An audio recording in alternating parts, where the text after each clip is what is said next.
I've had an interest in the subject of an afterlife since I was at least 10 years old. And I think the nuns awakened that in me. I went to a Catholic school and was taught by nuns, grades 1 through 8. And they impressed upon me how short life was and how long the world to come would be. And, you know, it might be interesting to find out a little bit about that. So they talked about hell, heaven, and purgatory. And we got, at least I got a sense that that was an important topic, but I also got a lot of misinformation about the nature of these three places. But the interest, I think, was stoked in me from an early age. So that's worth mentioning. I've also been disappointed, to move ahead many years, been disappointed. I'm a philosophy professor, incidentally, a philosophy religion professor. Been very disappointed by the direction that philosophy has taken over the last, 4 or 5 decades. The big questions have been pushed into the background as if they're no longer interesting. And those questions, as I see it, are, first of all, the existence and nature of some kind of a higher power, God, call it or him or her, whatever you want. That's an important question. Another one is the spiritual nature of human beings. Do we have a spiritual nature, or are we just physical beings? Big question.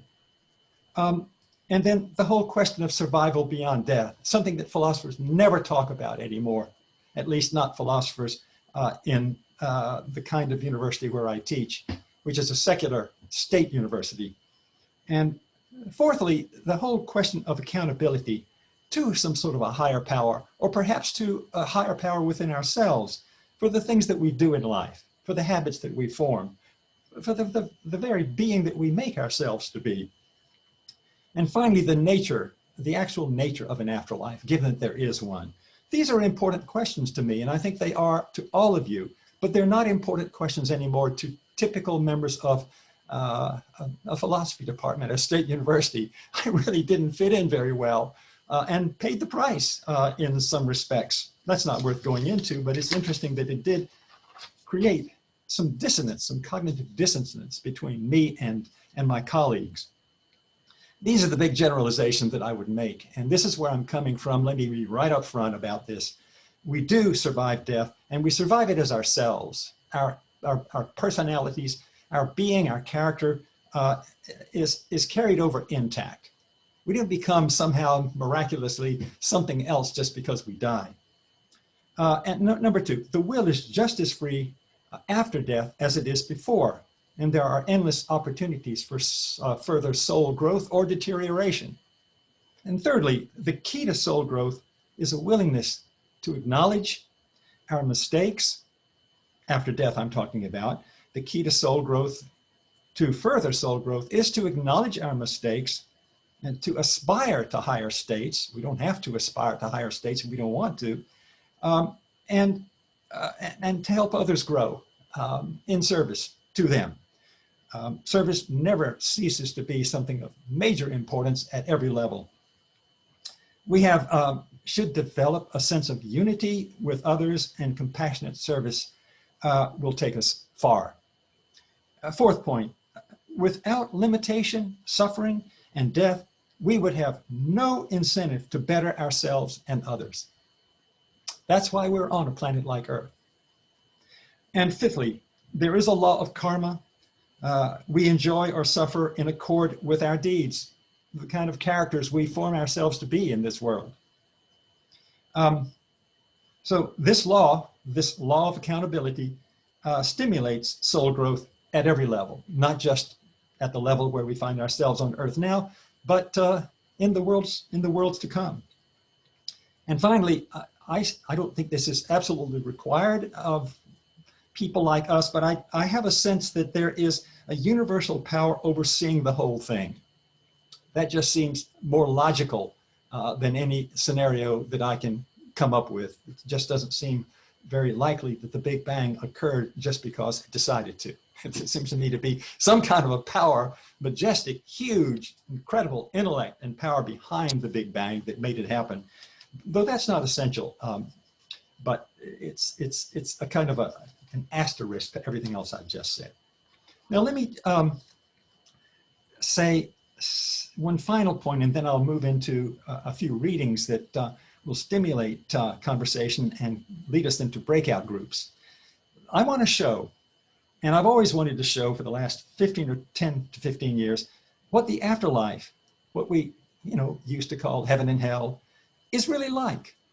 To find out, we have to ask the dead themselves.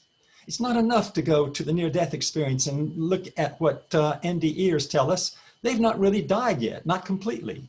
They're not over there.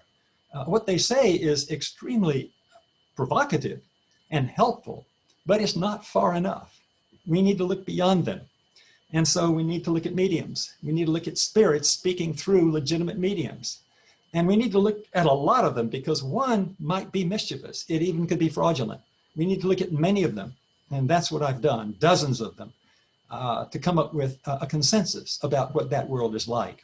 And there's a way to do that. And I've done that, as several others of you on whom I'm looking at have done as well. So it's, what is it really like? To find out, we have to ask the dead themselves. And they're the experts. They live there.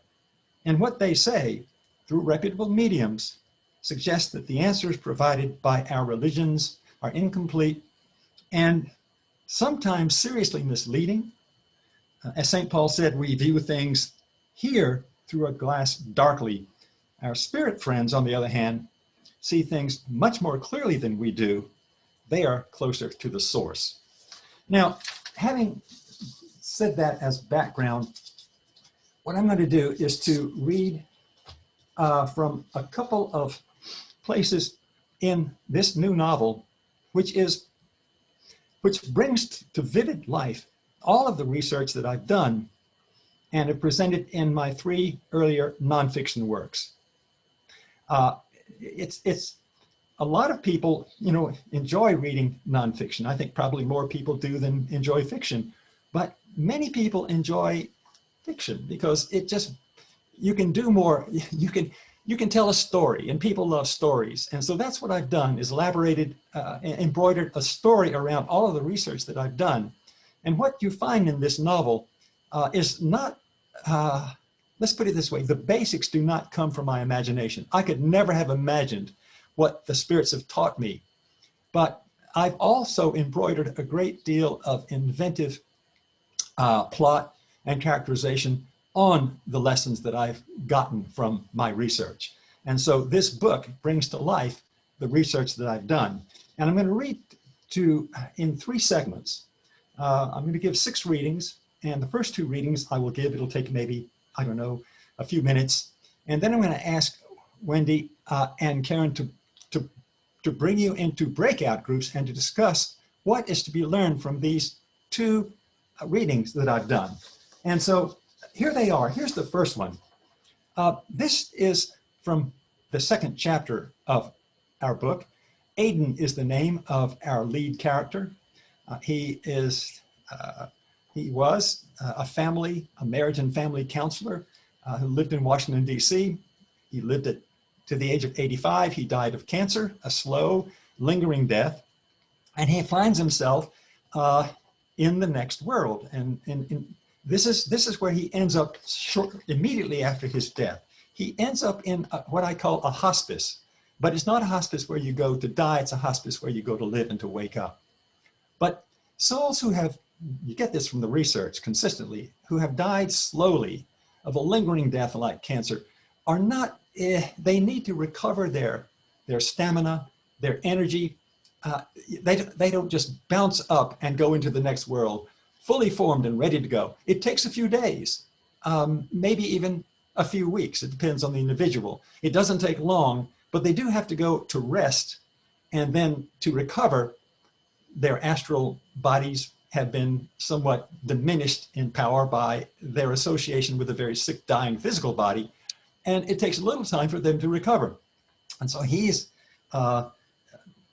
finds himself in this beautiful veranda overlooking this extraordinarily lovely world ahead of him and below him. He's on a mountaintop, and this is what he sees. As Aidan became more alert, he began talking to the patients around him. He discovered that most, like him, had died of cancer. He began to take note of his environment. No wall blocked his view of the outside.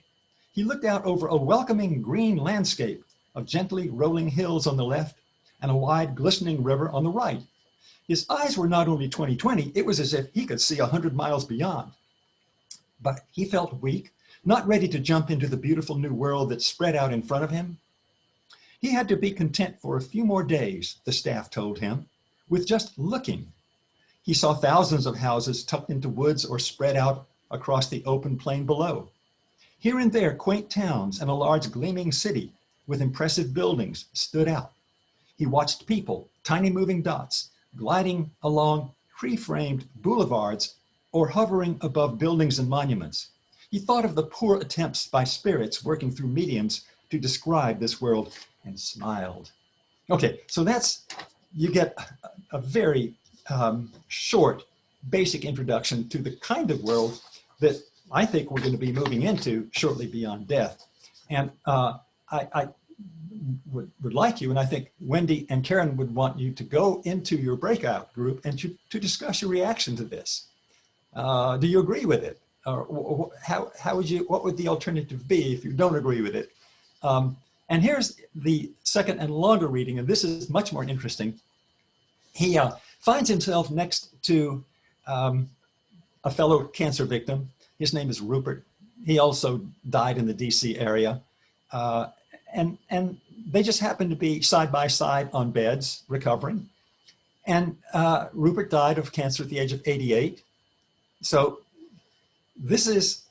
but Rupert is a very different kind of being from Aidan. Aidan had studied some of the literature that you and I have studied and loved. Of course, he's sort of like me. That's how I make him. And Rupert is not. Rupert is a very different kind of a person. Listen to the discussion that they have. It raises very important points. And I will ask you to consider 4 of them before you break out into your groups in 5 minutes from now. Those who thought death meant extinction had trouble even believing they had died. They thought they were recovering from their illness, but wondered where they were. The man next to him, whose name was Rupert, was one of these, and not even the hospice counselors had been able to convince him he had died and then survived. Aidan, even in his weakened condition, thought he would give it a try.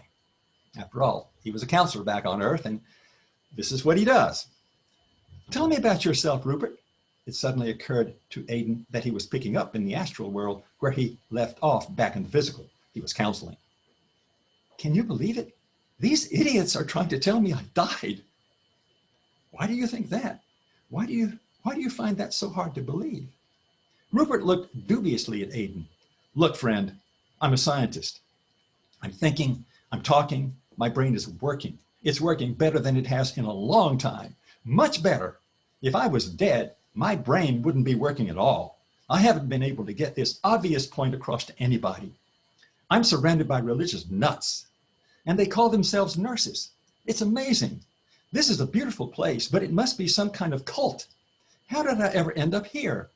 Where's my wife? He then darted a hostile look at Aidan. Are you in with him? Don't you think it's odd your wife hasn't visited you? Said Aidan, diverting the question. I'm not sure she knows where I am. I told the staff to call her, but they said they couldn't. My wife's not with me either. She knows where I am, but she can't reach me. My name's Aidan. Aidan extended his hand and smiled, and Rupert took it hesitantly and shook it weakly. We'll be out of here in no time, Aidan said. By the way, if you don't mind my asking, how old are you? 88. You? 88. Aidan looked around and called out to a nurse. A young woman glided over. Yes, how can I help? Would you bring me a mirror? I'd be happy to. She glided over to a counter and came back with something that resembled a small handheld mirror. He glanced at it and gave it to Rupert. Take a look at yourself. Rupert took it and looked. Good God, I don't look a day over 40. What the hell? The nurse laughed, and Aidan smiled and asked, mind if I have a look?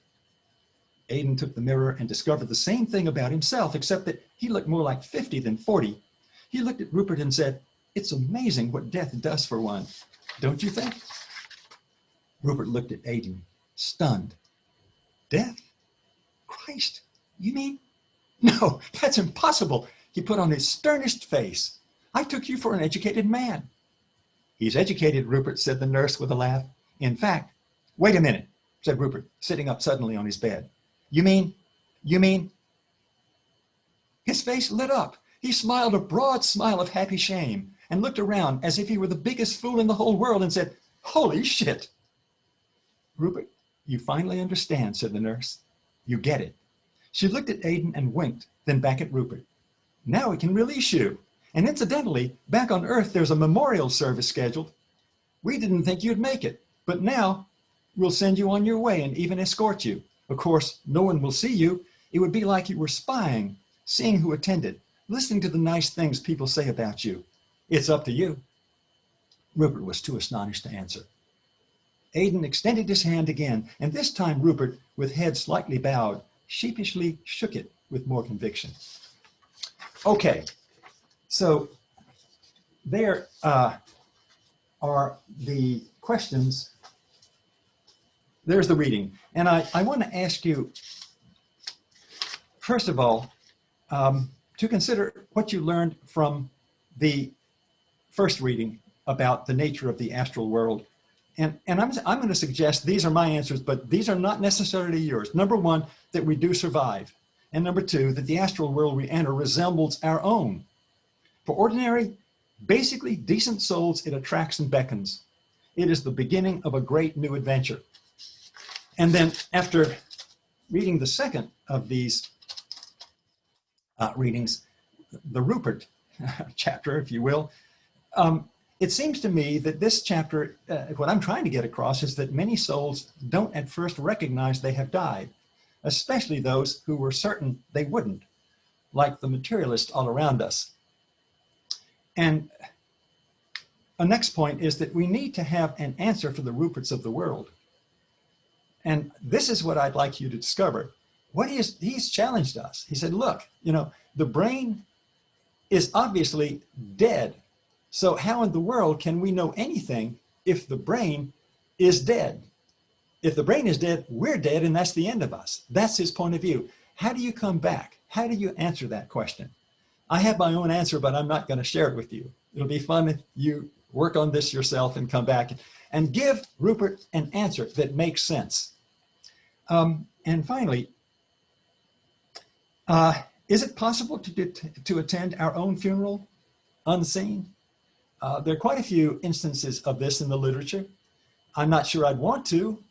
I'm not even sure that it really is possible in many instances, but it apparently is in some. What do you think about this?